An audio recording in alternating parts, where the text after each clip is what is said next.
BJP. നിയന്ത്രണത്തിലുള്ള തിരുവിതാംകൂർ സഹകരണ ബാങ്കിലെ നിക്ഷേപ തട്ടിപ്പിൽ പരാതിയുമായി കൂടുതൽ നിക്ഷേപകർ. കേസ് ക്രൈംബ്രാഞ്ച് ഏറ്റെടുക്കും. ബി.ജെ.പി. സംസ്ഥാന നേതാവ് എം.എസ്. കുമാർ ബാങ്ക് പ്രസിഡന്റായ കാലയളവിലാണ് കോടികളുടെ തട്ടിപ്പ് നടന്നത്.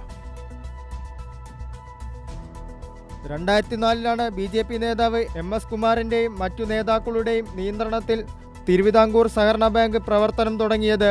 ബാങ്കിന്റെ 4 ശാഖകളിലായി പണം നിക്ഷേപിച്ചവരാണ് തട്ടിപ്പിനിരയായത്.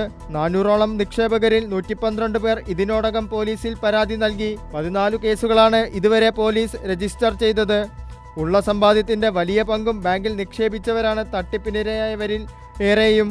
13 ലക്ഷമാണ് കഴിഞ്ഞ ജൂൺ 2023 തൊട്ട് കയറി ഇറങ്ങിയാണ്. ഒന്നും തന്നിട്ടില്ല, ഇൻട്രസ്റ്റും തന്നിട്ടില്ല, പൈസയും തന്നിട്ടില്ല, ഒന്നും തന്നിട്ടില്ല. 2 കുട്ടികൾ പഠിക്കുന്നു. ഇപ്പോൾ ഹോസ്റ്റൽ ഫീസുണ്ട്, പിന്നെ അത് കഴിഞ്ഞിട്ട് ട്യൂഷൻ ഫീസുണ്ട്, എല്ലാം പോയി. നിക്ഷേപകരിൽ ഏറെയും ബി.ജെ.പിയുടെ അനുഭാവമുള്ളവരാണ്. നിരവധി തവണ പണം ആവശ്യപ്പെട്ടിട്ടും എം.എസ്. കുമാറും സംഘവും വ്യക്തമായ മറുപടി പോലും ഇവർക്ക് നൽകിയില്ല. ഭരണസമിതിയുടെ കാലാവധി കഴിഞ്ഞ മാസം അവസാനിച്ചതോടെ നേതാക്കൾ കൈമലർത്തി.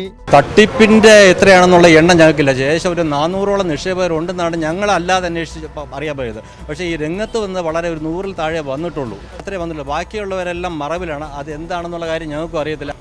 അവർക്ക് അങ്ങനെ മാറി എന്നാൽ കിട്ടുമെന്നുള്ളൊരു പ്രതീക്ഷയായിരിക്കും. എന്ന് വെച്ചാൽ ഇതിനകത്ത് ഈ മനസ്സിലായില്ലേ, ബി.ജെ.പി. RSSൻ്റെ ഒരു സംഘടനയുടെ മേലത്തുള്ളത്. ഇതിനകത്ത് എനിക്ക് ഒരു 50% 60% ആൾക്കാരും പാർട്ടി അനുഭാവികളൊക്കെയാണ് ഇതിനകത്ത് കൊണ്ട് ഡിപ്പോസിറ്റ് ചെയ്തത്.